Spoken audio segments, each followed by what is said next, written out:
Hey guys, Crave here. So 2015 is coming to a close, and most people are probably doing holiday stuff now. And I hope you have nice plans to spend time with your family or friends. If you're not, yeah, that's okay. I mean, just make sure you get some time to relax or have fun, or both if you can sort of get that. Now, things are also getting busier for me with family stuff, so yeah, you're going to be seeing much less content from me in the next few weeks, and it'll probably come back to life. Things will come back to life around January 2016.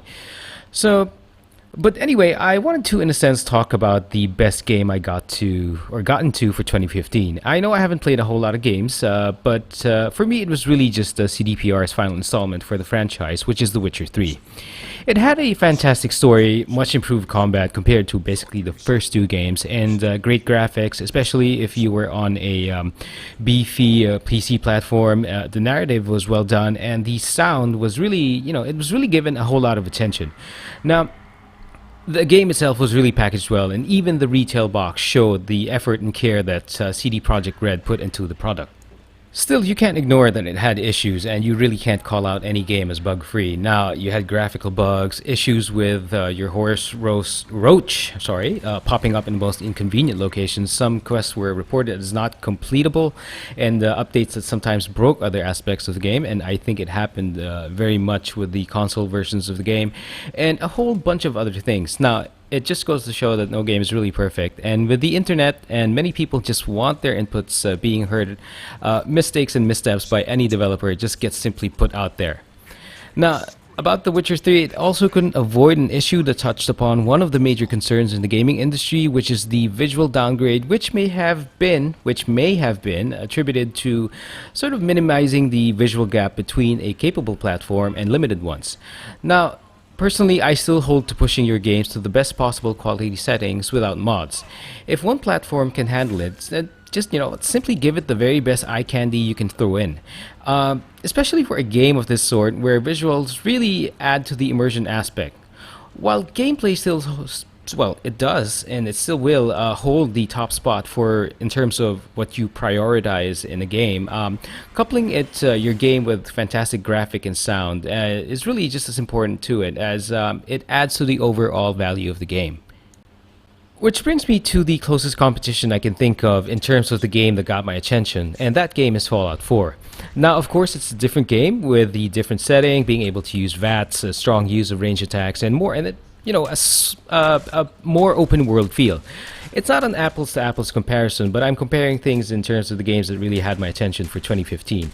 Now, Fallout 4, make no mistake, is a great game. You got things like being able to build settlements, mod weapons, excellent gameplay, and a good story.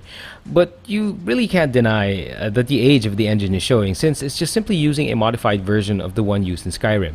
It wouldn't have mattered for any other game, but since this is a Fallout game, I was hoping for something that would have looked better, or just at least with an upgraded engine. Now, one other thing I feel that The Witcher did compared to Fallout is the intensity of the game. It could just be me, but I felt more drawn in by The Witcher. Now, my wife also felt the same when she compared her console experience on both games. She couldn't put down the controller when going through Geralt's adventure, as opposed to the Soul Survivor story, where she found herself taking breaks for longer periods. Now, both games have it, but the more open world feel of Fallout 4, I suppose, influences that.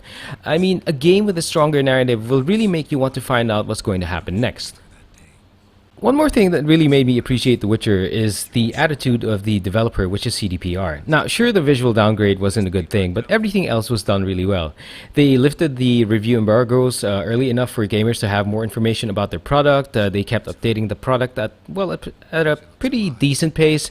They were upfront about the DLC content being free, and the paid one we've seen so far was priced fairly. I mean, they said $10, but it came out to be less, since most sites really offered it at a discount, so I practically got it for less than $9.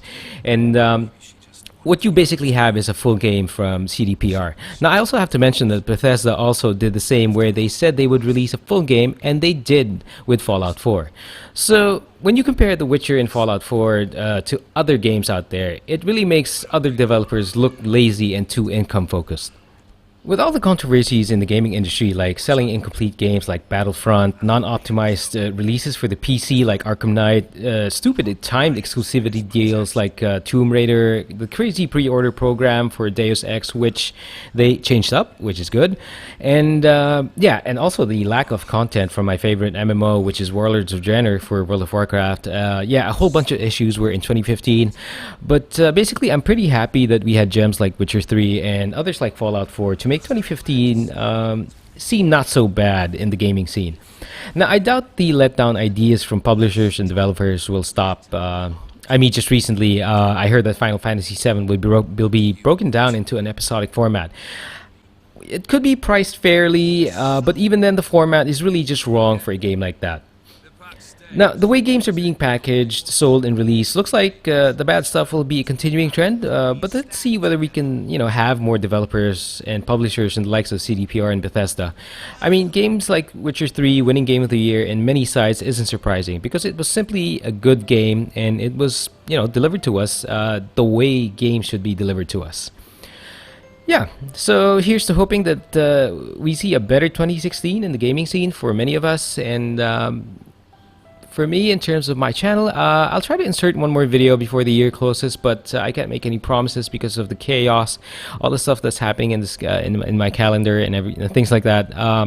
But yeah, if that doesn't happen, I just wish you guys the best for what's left of 2015, and I hope you have a good 2016, not just in gaming, but also in your real life. And yep, again, happy holidays.